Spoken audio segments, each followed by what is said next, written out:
Hello mga kakarpintero, may bago na naman tayong project mga kakarpintero. Ayan, gagawa po tayo ng island table mga kakarpintero. Ayan ang gusto ng may-ari mga kakarpintero, yung island table na gagawin natin ay oval type siya mga kakarpintero. Oval type, tapos ang gusto niya, maglalagay po tayo ng formika sa top niya, sa top board mga kakarpintero, sa mismong ibabaw ng island table, at saka sa mga shelvings niya mga kakarpintero, lalagyan na rin natin ng formika mga kakarpintero para madaling linisin mga kakarpintero.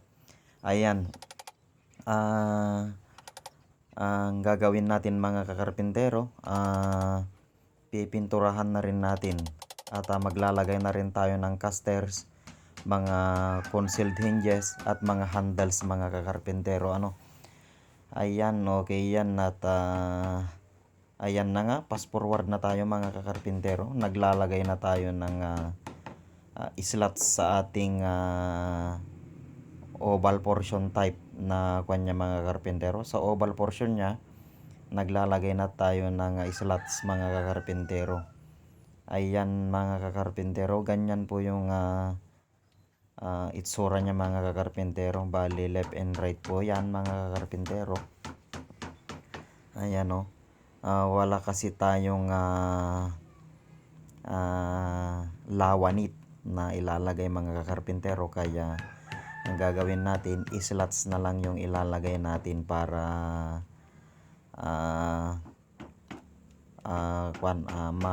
makukuha natin yung carb niya mga kakarpintero.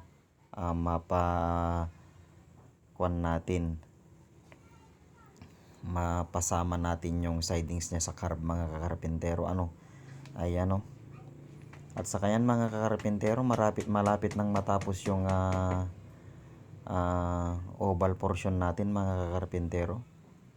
Ayan mga kakarpintero, bale ganyan na yung itsura niya mga kakarpintero.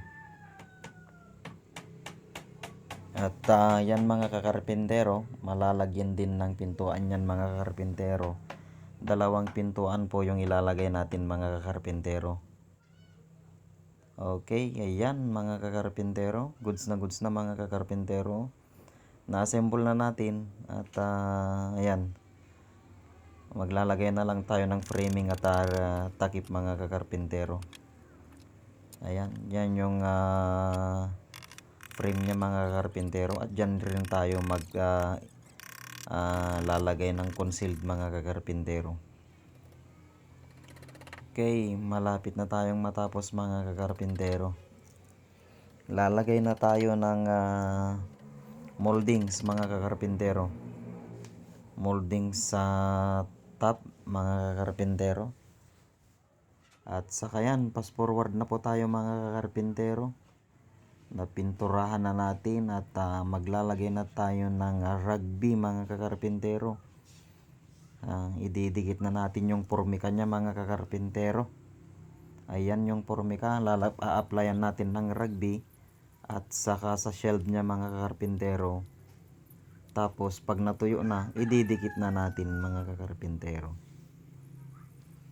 Ayan, nalagay na natin mga kakarpintero. Dito naman tayo sa bandang kanan mga kakarpintero.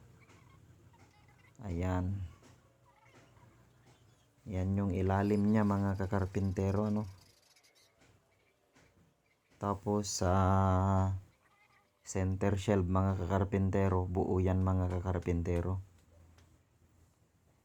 Ayan goods na goods mga kakarpintero. Tapos sa center shelf mga kakarpintero, lalagyan rin natin sa center shelf.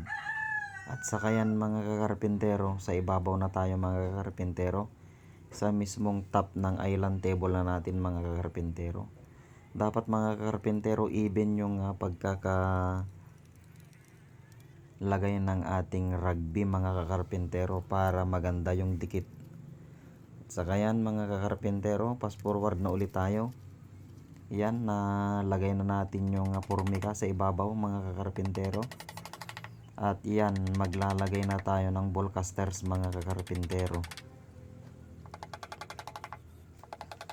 Bali, 4 po yung casters natin mga kakarpintero para madaling hilain yung kwan natin mga kakarpintero, yung island table. Kung gusto mong ilipat, madali lang siya na ilipat mga kakarpintero. Hilain lang.